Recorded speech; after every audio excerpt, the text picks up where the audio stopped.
Sebuah pohon tumbang menimpa 3 kios pedagang di tengah hujan badai yang melanda wilayah Polewali Mandar, Sulawesi Barat. 3 kios pedagang di pasar Campalagian beserta barang-barang di dalamnya rusak akibat tertimpa pohon besar yang tumbang.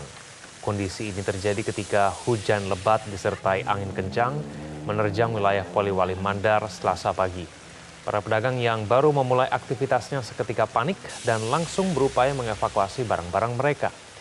Pohon besar berusia puluhan tahun lapuk ini tumbang diterpa angin kencang. Tidak ada korban dalam kejadian ini, tetapi kerugian ditaksir mencapai puluhan juta rupiah.